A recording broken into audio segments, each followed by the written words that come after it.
पापा, नया घर बिल्कुल तैयार हो चुका है। सोच रहा हूँ कि वहाँ दीपावली पर शिफ्ट कर लूँ, सिद्धार्थ ने अपने पापा गोविंद प्रसाद जी से कहा। सिद्धार्थ गोविंद जी और सुधा का इकलौता बेटा है। सुधा वहीं पर बैठी मूक दर्शक बनी चुपचाप सुन रही है। पिछले कुछ दिनों से उसने किसी भी बात पर रिएक्ट करना छोड़ दिया था। नए घर की उमंग में सिद्धार्थ और उसकी पत्नी रिया दोनों बेहद खुश थे। सिद्धार्थ बहुत बड़ा अफसर है। रिया भी अमीर खानदान से ताल्लुक रखती है। गोविंद जी ने अपने घर को बहुत चाव से बनवाया था। कोठी, बाग, बगीचा सब कुछ था।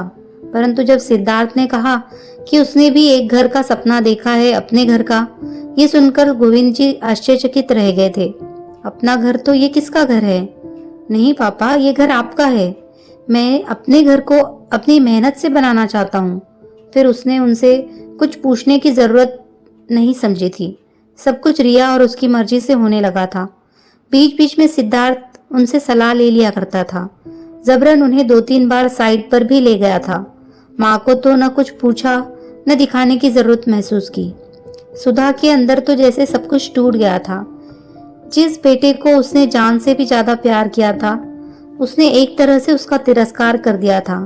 तिरस्कार बोलकर नहीं, चुप रहकर भी किया जा सकता है। सुधा महसूस कर सकती थी। रिया ने बहू के रूप में कभी उन्हें कोई तकलीफ नहीं दी थी। अमीर घर की बेटी होने के बावजूद उसका व्यवहार बेहद संस्कारी और संयमित था। 5 साल का गोलू और रिया घर की रौनक थे। सुधा ने कभी भी रिया के साथ बुरा बर्ताव नहीं किया था। गोलू में तो सुधा की जान बसती थी, पर सुधा बेटे के व्यवहार से बहुत आहत हो गई थी। कभी कभी गोविंद जी से अकेले में बात करते हुए पूछती कि ये मुझे मेरे किन पापों का फल मिला। एक ही बेटा, वह भी घर छोड़कर चला जाएगा। गोलू और रिया ये कहकर उसके आंसू निकल आते थे। मैंने तो अपने सास ससुर की दिल से सेवा की, कभी उनका दिल नहीं दुखाया। अम्मा जी ने तो अंतिम समय मेरे सिर पर हाथ रखकर आशीर्वाद दिया था कि ईश्वर हमेशा तुझे खुशी देंगे। फिर पता नहीं हमारे परिवार को किसकी बद्दुआ लग गई। धीरे धीरे दुख मनाकर उसने अपने दिल को समझा लिया था। गोविंद जी उसे समझाते कि तुम्हारा जब मन करे वहां चली जाना। बेटे की तरक्की पर दुखी नहीं मनाते, खुश होते हैं। रिया और सिद्धार्थ एक एक चीजें चुन चुन कर ला रहे थे। गोविंद जी को बेटे से दूर होने का दुख था, पर उन्होंने जाहिर नहीं किया। वो महसूस कराते कि वो उसकी खुशी में खुश है। आज धनतेरस है, गृह प्रवेश की सारी तैयारियां हो चुकी है। सिद्धार्थ और रिया नए घर की खुशी में बेहद उत्साहित है। सिद्धार्थ सुबह सुबह नए कपड़े लेकर माँ पापा के रूम में आया। पापा के लिए खूबसूरत सिल्क का कुर्ता बंद गले की जैकेट के साथ और माँ के लिए बेहद सुंदर सिल्क की साड़ी, मम्मी की पसंदीदा हरे लाल रंग की। माँ, पापा जल्दी से तैयार हो जाइए, 11 बजे का मुहूर्त है। सुधा चुप थी, सोच रही थी कि बस तैयार हो जाओ और चलो। अंदर जैसे कुछ खत्म सा हो गया, न कोई उत्साह न कोई खुशी। उसे जाकर सिर्फ खड़े होना है। गोलू आकर उसके गले से झूल गया। दादी माँ, आप मेरे साथ चलोगी ना? आंखों में आंसू भरकर उसने गोलू को छाती से चिपका लिया। सुधा गाड़ी में पूरे रास्ते भर चुप थी।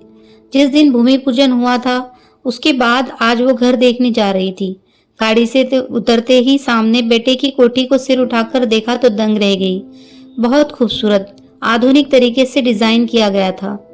आओ माँ, बेटे ने माँ का हाथ पकड़ लिया। महीनों बाद उसने कुछ कहा।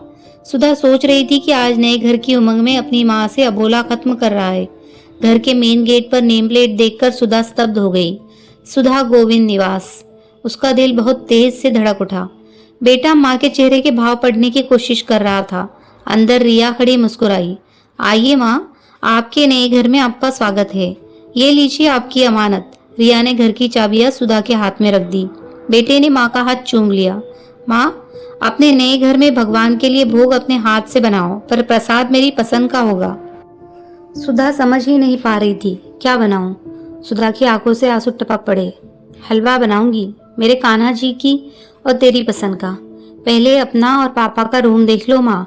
सुधा को लगभग खींचते हुए रूम में ले गया। सुधा देख रही थी उस रूम में सब कुछ उसकी पसंद का है। पापा के लिए रॉकिंग चेयर, उसके लिए सामने से खुलने वाली खिड़की। सुबह सुबह सूर्य के पहली किरण के दर्शन, सूर्य भगवान को नमन करना, ये उसका सपना था जिसे वह कभी सिद्धार्थ से कहा करती थी। बाहर तुलसी जी का चौरा जैसे वो हमेशा चाहती थी। अरे, ये तो उसका लगाया हुआ मनी प्लांट है। इसके लिए वह कितना परेशान हुई थी। माली ने उसे उखाड़कर गुलदाउदी लगा दिया था तो उसने माली को कितना डांटा था।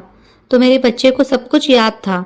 उसका मन पुलकित हो उठा। कमरे की एक एक चीज को छूकर देख रही थी। माँ, आपने क्या सोचा था? आपका राजा बेटा आपके बिना खुश रहेगा? प्रिया मुस्कुराती हुई कह उठी। और आपका बेटा तो मेरे गोलू से भी छोटा है। माँ, सिद्धार्थ ने सुधा को बाहों में समेट लिया। और आपके संस्कार इतने कमजोर नहीं हैं। आपने क्या सोचा कि आपका बेटा आपको और पापा को यूं ही अकेला छोड़ देगा? नहीं माँ, वो घर मेरा है जो पापा ने मुझे दिया, और ये घर आप दोनों का है जो मैंने आपको दिया है। गोविंद जी आश्चर्यचकित थे। पर बेटा, परिवार तो 2 हिस्सों में बट जाएगा ना? कैसे बटेगा पापा? ये घर मेरे ऑफिस के पास है, इसीलिए वर्किंग डे पर यहाँ रहेंगे और वीकेंड पर वहाँ।